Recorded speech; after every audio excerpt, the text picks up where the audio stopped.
of the most common things I hear people say is, I'm bad at meditation. Well, when we're talking about meditation, I don't know if that's the one thing I hear the most from people, but you know what I mean.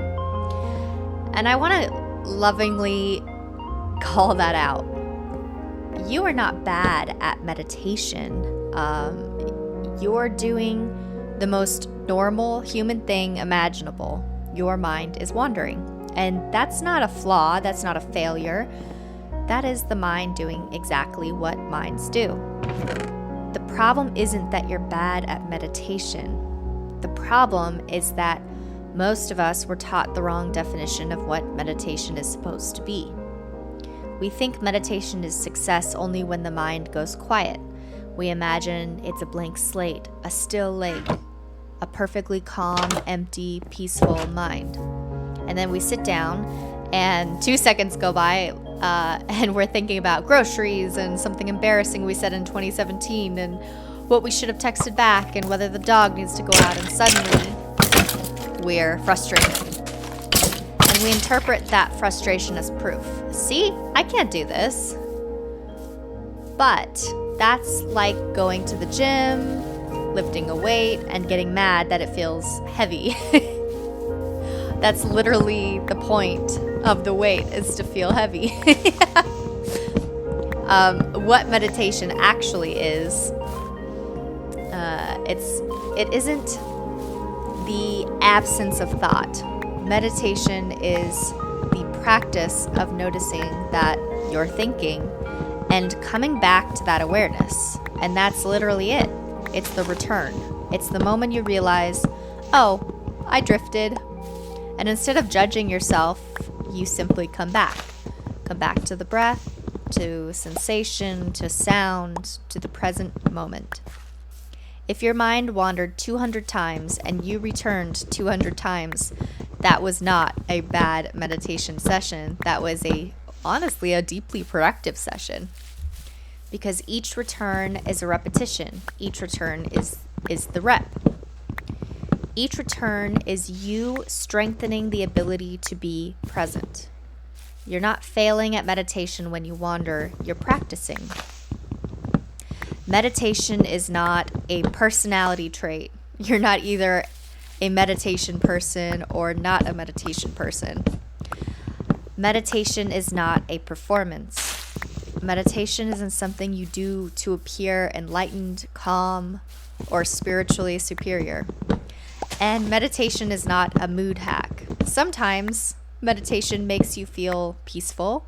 Sometimes it makes you feel, sometimes it makes you realize you're anxious, or makes you realize you're angry, or makes you realize you're exhausted. So with that means meditation isn't always calming, but it is clarifying. Meditation is not a way to stop thoughts. Trying to stop thoughts is like trying to stop the ocean. A thought appears, you notice, it passes. You don't need to fight it, you don't need to wrestle it, you just need to follow it. People think they're bad at it, maybe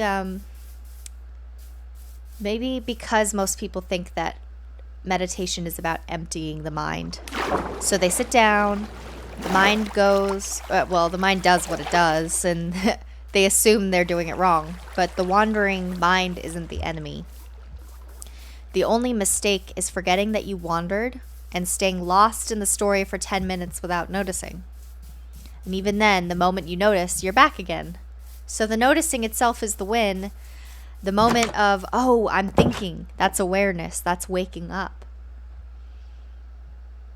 In Buddhist traditions, meditation is often described as training the mind the way you train a wild animal, not by punishing it, but gently returning it again and again. So Buddhism doesn't ask you to kill your thoughts. It asks you to stop believing every thought is you. You are not your thoughts. You are the one who can observe your thoughts. That shift is everything. Because once you realize thoughts are just events, they're mental weather, if you will, you stop treating every fear like a prophecy. A thought can arise like, I'm not doing enough, And you can meet it like, ah, there's that one again. Not, this is true, but this is here. That's the whole practice. Not everyone meditates the same. This is where I think meditation becomes accessible again, because some people try one version and they hate it and they assume meditation isn't for them. But meditation isn't one thing, it's a category. So there's the classic breath meditation. You focus on the breath, not because breath is magical, but because it's always here. You always have to inhale and exhale if you want to live. So you can count breaths, you can feel the air, you can place attention on the nostrils or the belly. And when you wander, you come back again and again and again. So it just gives you something to focus on. A body scan is another one that's pretty popular. This is for people who live in their head and need a doorway back into their body. So you move attention through the body slowly. Your forehead, your jaw, your shoulders, your chest, your stomach, your hips, your legs, and you notice sensation without trying to change it. It's not relaxing muscles, it's meeting the body where it is. There's the loving kindness or metta meditation. This one is powerful if your mind is a bit on the harsher side. You can repeat phrases like, may I be safe, may I be well, may I be at peace. And then you extend that outward. So this isn't positive thinking, it's training the heart. There's open awareness, which is the watching meditation. So instead of focusing on one anchor, you observe whatever arises. So that could be sounds or sensations or thoughts or emotions. And you're not trying to focus, and you're practicing not clinging to any one thing. This can be incredibly freeing once you're ready for it. It's a little bit more advanced, I'd say. There's guided meditations. Guided meditations are not cheating, okay? I would call them scaffolding. Some people need a voice to return to, especially at the beginning of your meditation practice. So it can reduce the mental friction that you might experience if you try to do meditation alone. Then there's movement meditation for more kinesthetic people. So some people think they can't meditate because sitting still feels unbearable. But meditation doesn't require stillness. You can meditate while walking, while stretching, while doing yoga, while you're running, while you're washing the dishes. If you are fully in the sensation of movement and you return each time you drift, that's meditation. So walking meditation is a real thing in Buddhist practice as well. Step, step, breath, step. And I think it's beautiful. There's the one breath meditation. This is my favorite for busy people. So you don't need a 20-minute ceremony. You can meditate in one breath. Inhale, feel it, come back to the moment. Exhale, feel it. Even a single return is practice. So even one conscious breath is waking up.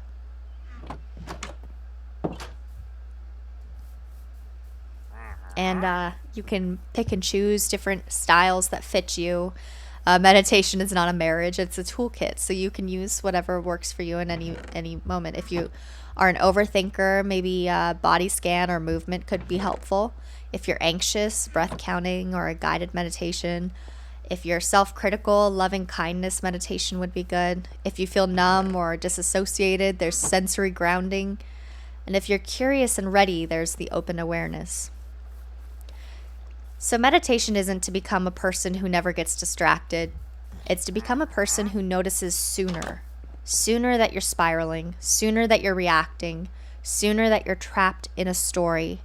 It's practicing the pause.